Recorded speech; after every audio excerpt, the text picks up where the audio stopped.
Hi, welcome to ThreatTraq Essentials. I'm here today with George Graziano. How are you, George? I'm good, Don. How you doing?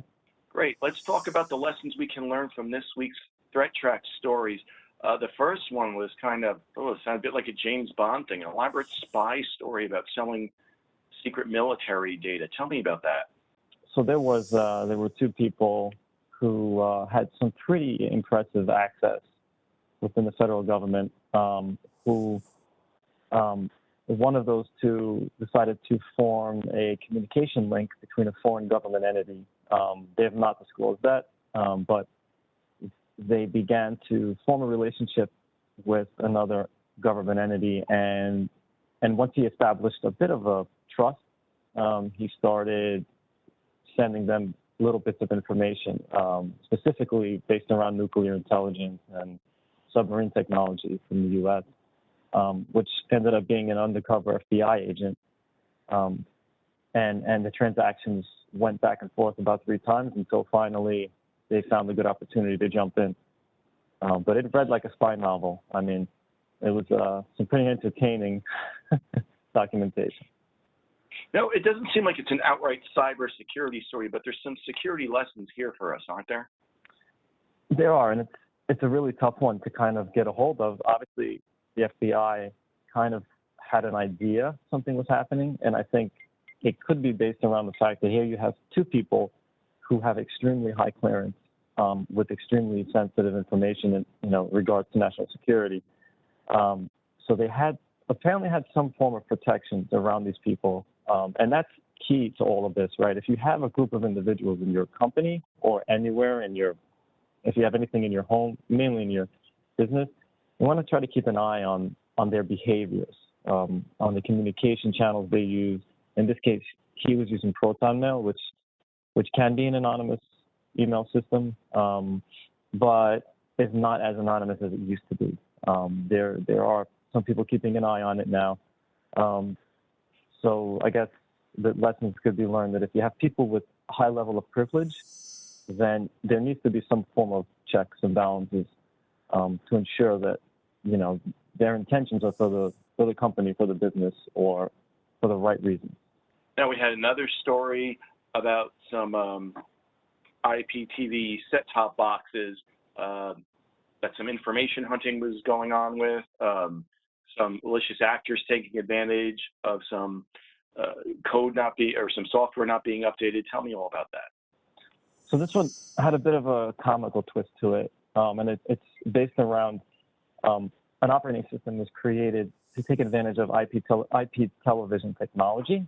So typically you have like a box you hook up to an Ethernet cable. As long as you have an internet connection, you can access channels, streams, and a lot of people took advantage of this market. And some people really built software really quickly just to get a product out there. And they also used it to kind of gather viewing data or viewing information on the user and then selling that information to advertisers for some direct advertising. Unfortunately, which this is not illegal really, but the problem is the software they develop is very weak and doesn't get updated. And there are actors in the market that are, botnets actually that are just looking out there for these devices. And in this case, when they find this specific device written by the specific software group, instead of just taking this box and putting it on another botnet, using it for like a DDoS network, they're actually looking into the box, seeing what you've downloaded, what movies you're streaming, and try to stream those off of your devices and possibly giving them to other people on sites that are not necessarily pay-for sites, right? So sites that you can stream movies without paying. So essentially, whatever you have saved on your on-demand or whatever you're recording or watching, they're just pulling that stream if it's interesting enough and providing it to other people at no cost. So they're kind of stealing your videos, which is an interesting way to take advantage of a weak box on the internet.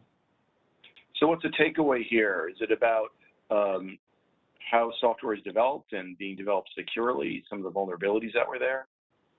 So most of these boxes were developed. This was one specific company. It's not really a very known brand. So I would say if you're going to go out and buy an IPTV box, to watch, to stream, sports or whatever it is you're going to stream, try to pick one that's kind of a known brand, one that updates their software significantly. A lot of these devices do run Android, and Android, unfortunately, can only keep up to date as far as the hardware will allow it, right? So try to buy hardware that's from a reputable company. Don't always go for the cheapest form, because a lot of us, we want to save money, but typically that means the software could be, and you probably can maybe not even upgrade it depending on the box that you're purchasing. So try to keep to a reputable, known company who does updates. And finally, you brought us a story about ransomware attacking a virtual server. What happened there? Yeah, so in this case, there's a few lessons to be learned, and layered security is probably the best way to just describe the whole thing. So essentially, the bad actor got onto a network via a TeamViewer session that was open, waiting for an incoming connection, which is a way you can configure TeamViewer if you want to. You don't have to, but if there's a machine you continuously remote to, you might want to do that. But this machine had only a password requirement, did not have multi-factor authentication enabled. So the malicious actors broke.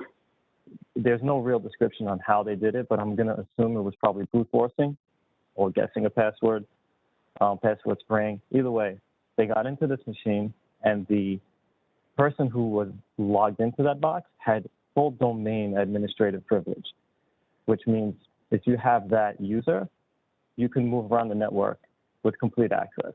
And then they just laterally moved out, and they had a very specific intention, and this was to look for a virtual stack or a VMware ESXi server, which holds multiple VMs or virtual machines, which are typically difficult to gain access to.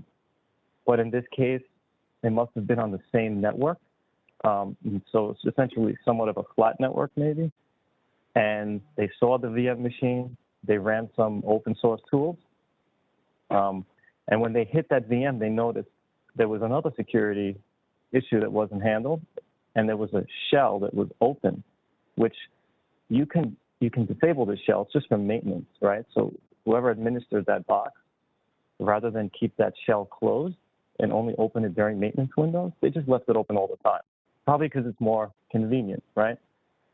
So the bad actors saw the shell was open, they got into the box, and they encrypted the entire VMware server, which in turn encrypted all of the VMs on that box, which is usually a lot of data. So there's some real strong security lessons here, I think. Tremendous.